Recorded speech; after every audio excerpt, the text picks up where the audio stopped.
Здравствуйте, уважаемые зрители! В эфире передача по сводкам ОВД и с вами Анастасия Горшкова. Подавляющее большинство мошенников проводит с использованием методов социальной инженерии психологического манипулирования людьми с целью получения выгоды. Так они звонят родителям сыновей, которые проходят срочную службу в Вооруженных силах Российской Федерации под видом сотрудников военной прокуратуры, и сообщают родителям, что их сын, проходящий службу в какой-то воинской части, совершил избиение человека, и вследствие чего, во избежание уголовной ответственности, необходимо перечислить определенную сумму денежных средств.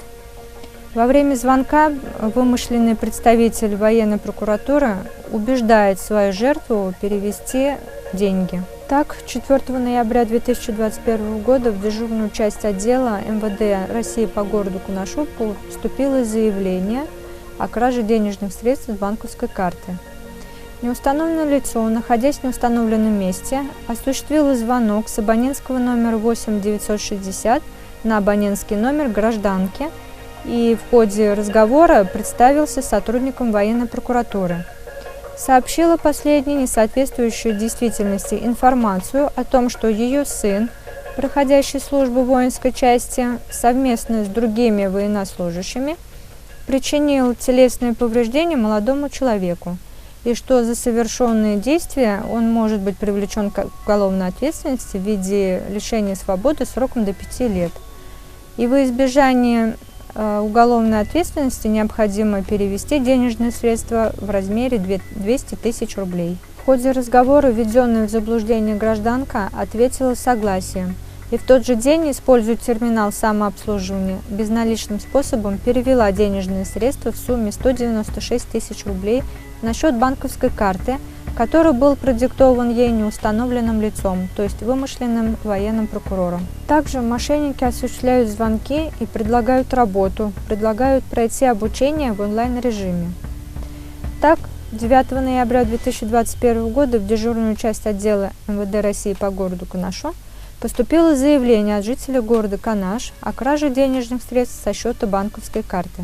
Неустановленное лицо, используя находящиеся в его пользовании абонентские номера 8 995, 8 495 и программное обеспечение для голосовой связи Skype, осуществило звонок гражданину, находящийся в его пользовании абонентский номер и логин Skype, в ходе которых путем обмана и злоупотребления доверием, введя в заблуждение, сообщила гражданину несоответствующую действительности информацию о том, что является работником инвестиционной компании, и предложила пройти онлайн-обучение на дому путем использования программного обеспечения для голосовой связи Skype. В ходе разговора в режиме Skype мошенник, незаконно потребовав от гражданина осуществить демонстрацию экрана своего мобильного телефона, на что гражданин ответил согласием и, находясь у себя дома, осуществил демонстрацию экрана своего сотового телефона, а также продемонстрировал мобильное приложение Тинькофф Онлайн, в котором указаны данные банковских карт. После чего неустановленное лицо, получив доступ к личному кабинету в мобильном приложении Тинькофф Онлайн, тайно похитило с банковского расчетного счета денежные средства в общей сумме 71 тысячу рублей путем их безналичных переводов на неустановленные счета, причинив тем самым имущественный ущерб на указанную сумму. Защититься от таких атак непросто. И главное, что необходимо запомнить гражданам, никогда не переводите деньги сотрудникам правоохранительных органов, судов, прокуратуры, незнакомым лицам, так как это можно расценивать как дачу взятки должностному лицу. Если поступят такие предложения, ни в коем случае не переводите деньги и незамедлительно сообщайте о подобных фактах в ближайшее отделение полиции.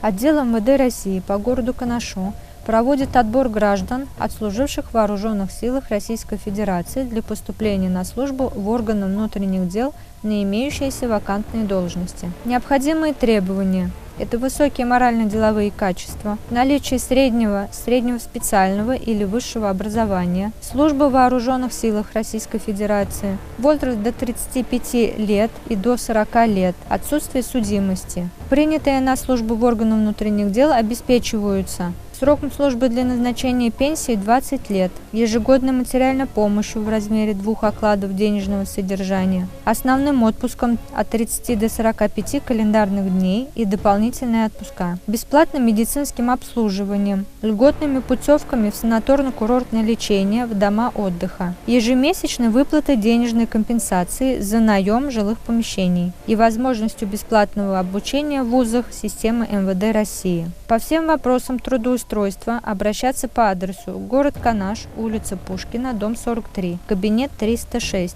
или позвонив по номеру телефона 367 28 8 996 853 76 26. Спасибо за внимание. С вами была Анастасия Горшкова.